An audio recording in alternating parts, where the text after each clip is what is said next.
Bonjour à tous, vous êtes sur CCTV français, c'est votre journal en direct de Beijing. Nous commençons cette édition avec le conflit entre deux principales puissances islamiques.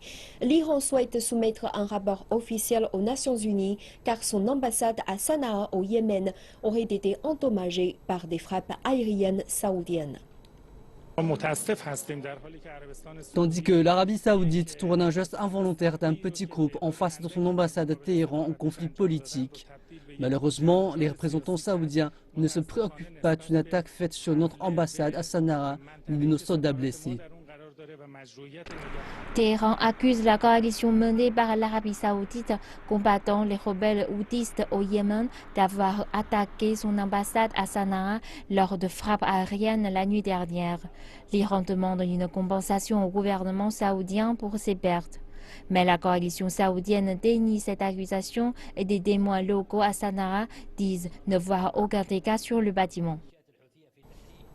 L'Iran a annoncé une interdiction des importations en provenance d'Arabie Saoudite jeudi, tandis que des groupes saoudiens ont eux appelé au boycott des produits iraniens.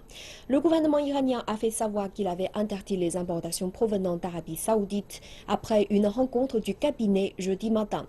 Le cabinet a également réaffirmé une interdiction des pèlerinages Umrah à la Mecque, laquelle avait été imposée en avril en réponse à une agression sexuelle présumée contre deux Iraniens par des agents de sécurité aéroportuaires saoudiens. Et suite aux conséquences engendrées par l'exécution d'un ecclésiastique chiite, le Qatar soutient désormais l'Arabie Saoudite dans ses contentieux diplomatiques avec l'Iran. Toute l'attention est tournée vers les États-Unis, à la fois alliés de longue date avec l'Arabie Saoudite et signataires d'un accord nucléaire historique avec l'Iran. Les États sunnites se sont accordés pour isoler l'Iran et on se demande quel rôle jouera Washington pour calmer ces tensions. Les lignes de bataille sont tracées. Le conflit diplomatique entre les pouvoirs sunnites et chiites divise le Moyen-Orient et soulève des perspectives de longs conflits. Le Bahreïn, le Soudan, la République de Djibouti ont coupé les liens avec l'Iran, tandis que la Jordanie, le Koweït, le Qatar ont rappelé leurs ambassadeurs de Téhéran. Les Émirats arabes unis ont également réduit leur présence diplomatique en Iran. Cette tempête diplomatique fait suite à l'exécution d'un haut clergé chiite. Des manifestants de Téhéran ont répondu en attaquant l'ambassade saoudienne. L'Arabie saoudite a alors coupé ses relations diplomatiques avec l'Iran et demandé aux diplomates iraniens de quitter le royaume, même si le gouvernement iranien dénonce l'action des manifestants. En tant que proche allié de l'Arabie saoudite et signataire d'un accord nucléaire historique avec l'Iran, les États-Unis se retrouvent au milieu d'une situation difficile. Nous continuons à nous préoccuper des besoins des Iraniens et des Saoudiens pour désamorcer la situation. Nous pressons les deux côtés de montrer une certaine retenue et de ne pas alimenter les tensions qui divisent fortement la région. Les États-Unis veulent une stabilité au Moyen-Orient, mais l'Arabie saoudite force Washington à choisir un camp. Rivaux de longue date dans la région, l'Arabie saoudite met la pression à l'Iran. Nombreux sont ceux dans le royaume qui voient l'accord nucléaire comme un signe d'un assouplissement de l'approche de Washington sur la République islamique. Les États-Unis doivent juger des priorités stratégiques et sont témoins de l'influence décroissante de la région. Il y a peu de temps, les représentants américains ont exprimé leurs inquiétudes auprès des représentants saoudiens concernant les conséquences potentielles qu'engendrerait l'exécution. Et vous savez, cette inquiétude dont nous avons fait part aux Saoudiens en avance a malheureusement précipité les conséquences dramatiques que nous craignons.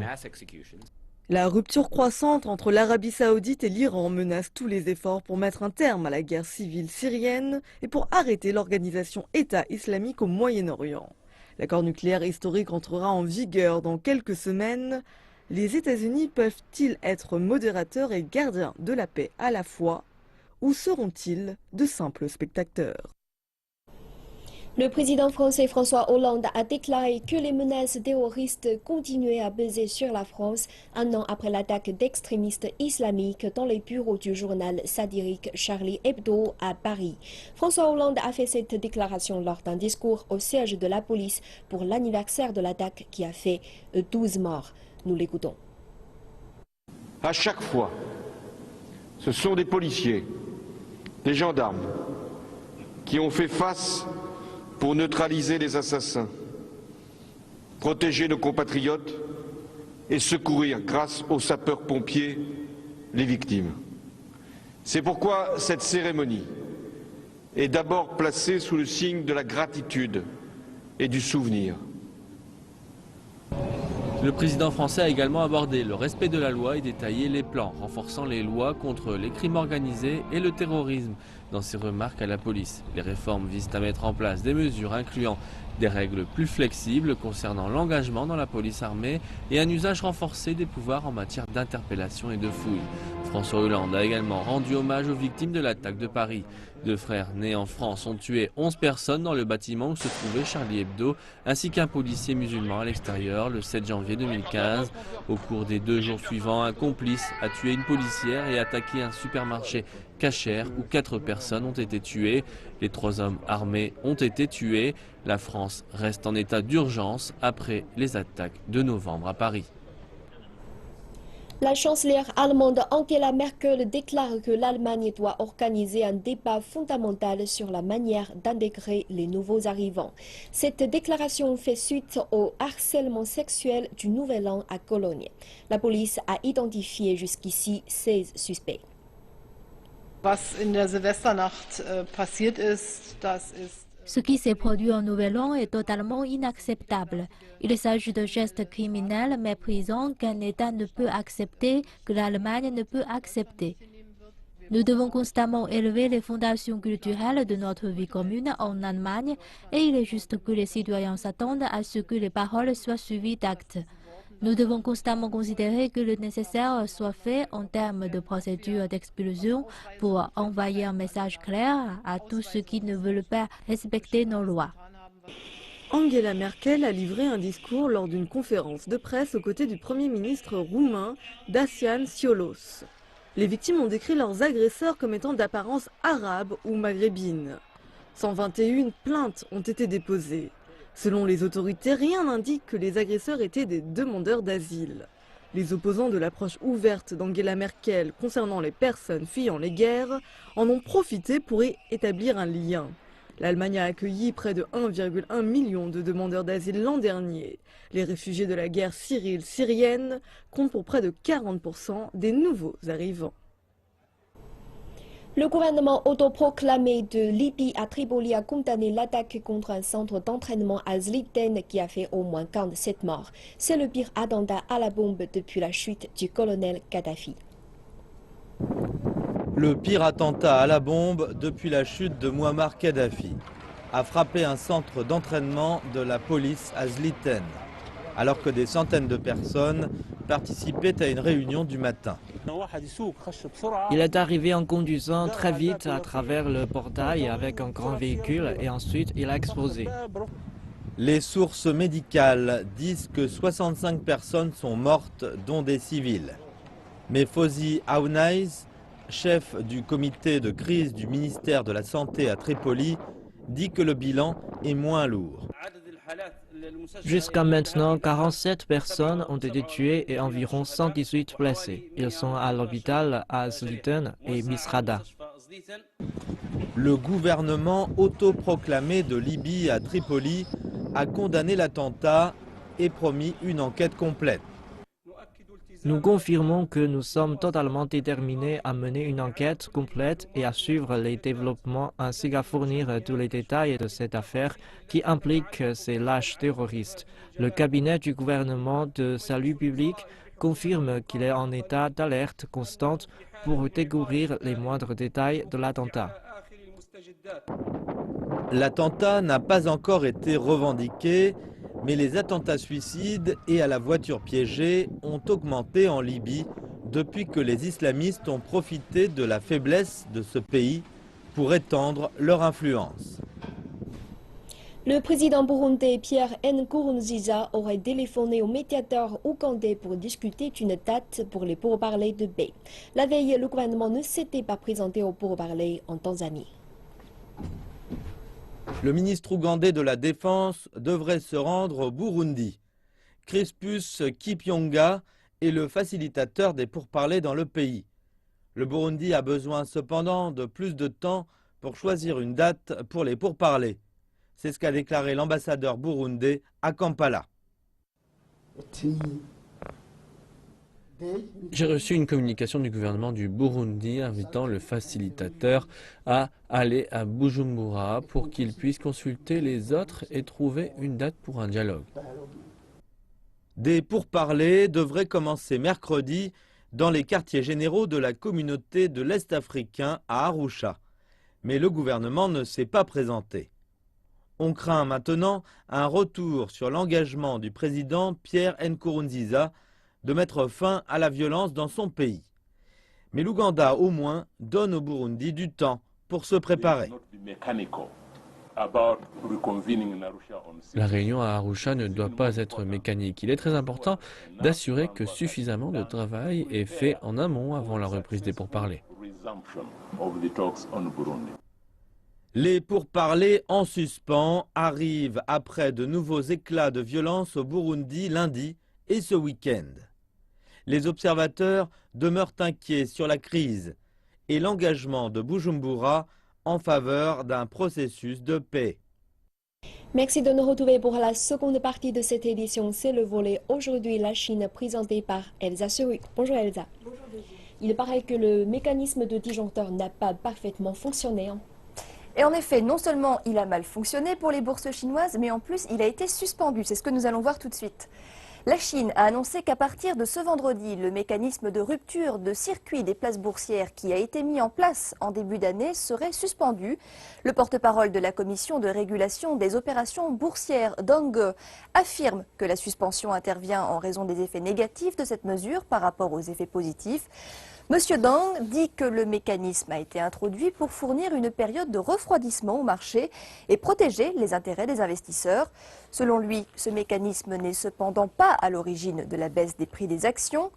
Mais celui-ci n'a pas réussi à stabiliser le marché pour autant. Le mécanisme a néanmoins attiré des investisseurs sur l'indice CSI 300. Le mécanisme est en effet basé sur cet index CSI 300 qui suit les 3 plus grandes entreprises cotées en bourse. Une hausse ou une baisse de 5% suspend les échanges pendant 15 minutes et une fluctuation de 7% met fin aux échanges pendant le reste de la journée. Le mécanisme a été enclenché 2 fois en 4 jours. Jeudi, les marchés boursiers chinois ont fermé moins d'une demi-heure après l'ouverture. La chute continue du rapport yuan-dollar est un test pour savoir si le marché peut accepter une plus grande volatilité. Écoutons tout de suite les acteurs du marché. Depuis que les échanges ont débuté en 2016, les taux de change onshore et offshore du renminbi ont tous deux fluctué avec de larges marges. Les analystes déclarent qu'il reste de l'espace pour que le yuan se déprécie à l'avenir. Le renminbi a commencé à être apprécié à la fin de l'année 2010. Le taux de change du dollar américain face au renminbi a rebondi ces dernières années et la hausse s'est accélérée depuis août dernier. Il y a toujours de l'espace pour une croissance du taux de change, le taux pouvant atteindre presque 6,8, mais il lui sera très difficile de dépasser 7. Bien que la différence entre les taux de change des devises en renminbi onshore et offshore s'est élargie au cours des 3 derniers jours de change, les analystes déclarent que le yuan est en effet basé sur le marché. Je perçois en effet d'importants signaux plutôt évidents selon lesquels les autorités veulent faire évoluer la devise vers une valeur plus juste. La Banque centrale a réduit l'intervention sur le taux de change du renminbi. L'inclusion dans le panier des droits de tirage spéciaux va permettre de commercialiser le renminbi à l'avenir. Je pense que la différence entre le taux de devises étrangères du renminbi onshore et offshore montre que la Banque centrale promeut la commercialisation du yuan. Et avec une internationalisation accélérée du yuan, les analystes déclarent que le taux de change en devises étrangères connaîtra davantage de fluctuations. Les investisseurs devraient accorder une plus grande attention au taux de change et organiser leurs actifs de façon appropriée. Une cérémonie pour les plus prestigieuses récompenses dans le domaine de la science et de la technologie en Chine a été organisée à Beijing. Au total, ce sont 295 projets et 7 scientifiques étrangers venant de plusieurs pays, dont la Suède, le Japon et la Russie, qui ont été récompensés pour leurs progrès et leurs contributions scientifiques. Pour la première fois depuis 2005, il n'y a pas eu de gagnant pour la suprême récompense cette année. Le projet de train à grande vitesse reliant Beijing à Tianjin a remporté le prix spécial du progrès technologique.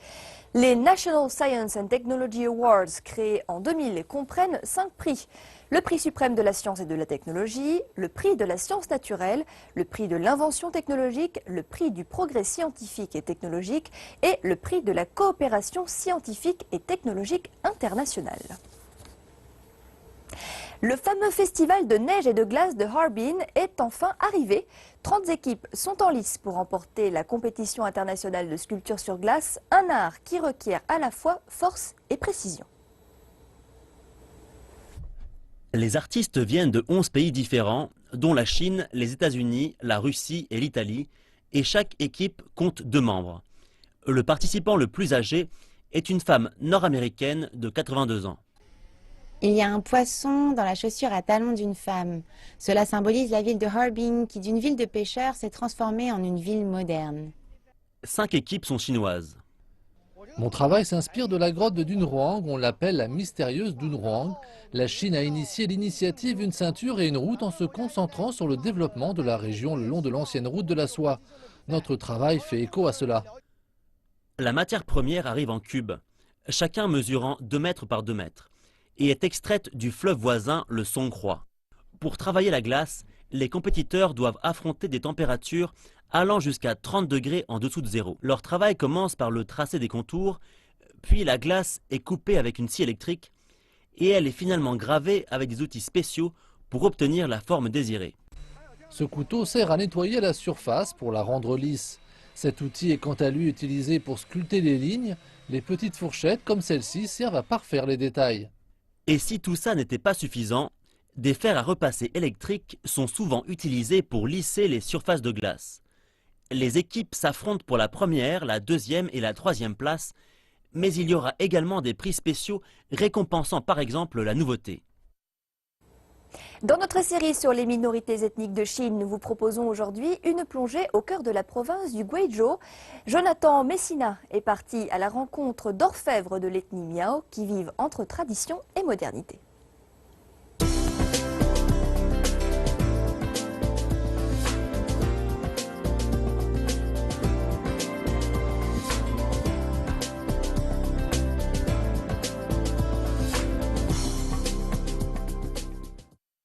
Je suis à Kongbai, un village traditionnel de l'ethnie Miao dans lequel auparavant 90% de la population était orfèvre.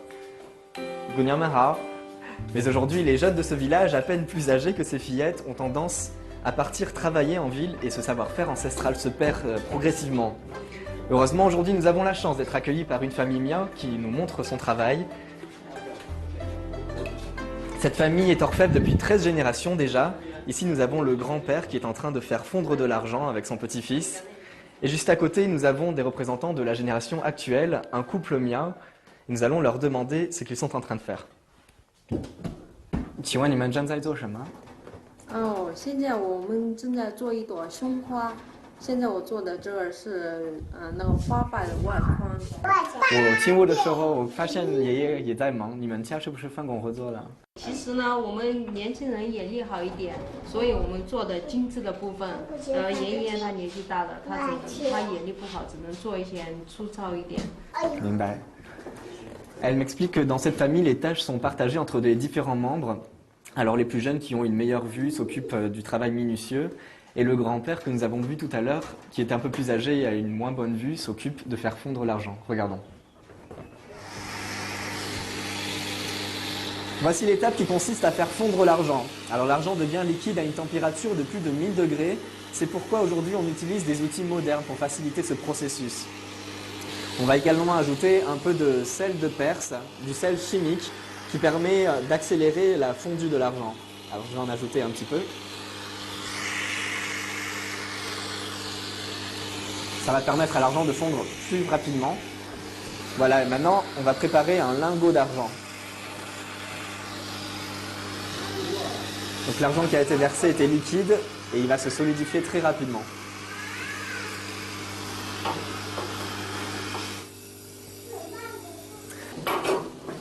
Voilà. Et voilà notre lingot. Après avoir fabriqué le lingot d'argent, il faut à présent le travailler au marteau pour le transformer en tige. Si comme moi depuis tout à l'heure vous vous demandez quelle est cette boîte en bois juste ici, il s'agit en fait d'un soufflet qui permet d'alimenter le feu et qui fonctionne comme ceci. Comme vous vous en doutez, il s'agit d'un vieil outil qui doit, je pense, être plus âgé que moi-même. Je profite maintenant que le grand-père soit parti pour m'essayer un peu au marteau. Alors voici la tige qu'on a obtenue à partir du lingot. Et c'est avec ce vieux marteau-là que l'on va l'affiner. Je crois que j'ai encore besoin de prendre le coup de main. Ensuite, on prend cette tige. Et c'est notre couple Miao qui, à l'aide de cet outil-là, va l'affiner encore un peu plus. Vous voyez, alors les trous sont de différentes tailles, des plus gros jusqu'au plus étroit. On va affiner cette tige. Vous voyez, épaisse comme ceci, elle va devenir fine comme ici. Et regardez, le produit final est encore plus fin. Auparavant, les bijoux fabriqués par cette méthode étaient réservés aux membres des familles nobles. Le processus de fabrication d'une fleur en argent commence par enrouler les filaments d'argent en bobine. On fabrique le bijou en commençant par le contour et en allant vers l'intérieur. Il s'agit d'un travail de précision qui fait également appel à l'imagination. Ici, les courbes représentent les nervures présentes sur une véritable feuille de rose. Les différentes parties sont réalisées séparément à l'aide de petites pinces, de ciseaux, de limes et de marteaux, puis soudées les unes aux autres afin d'obtenir la structure finale. Le résultat est encore plat. Sous l'effet de la chaleur, on va pouvoir incliner les feuilles afin de leur donner une forme plus naturelle. Pour terminer, on plonge le bijou dans un bain d'eau bouillante dans lequel on a ajouté un peu de sel chimique afin d'apporter une touche de brillance. Chez les miens, le travail d'orfèvre est très ancien. En arrivant dans le village de Kongbai, j'ai pu me rendre compte que ces traditions étaient d'autant plus précieuses qu'elles avaient tendance à se perdre avec le départ des jeunes vers la ville.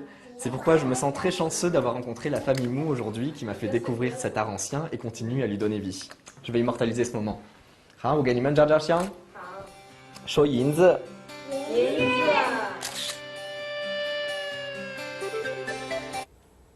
C'est avec ce fascinant reportage de notre collègue Jonathan que se termine cette rubrique Aujourd'hui la Chine. Et c'est maintenant l'heure de se dire au revoir et je vais laisser la parole à Zhao Zhejin qui va clore ce journal. Zhejin, c'est à vous. Merci Elisa. Et c'est ainsi la fin de cette édition. Merci de votre fidélité. À très bientôt sur CCTV français.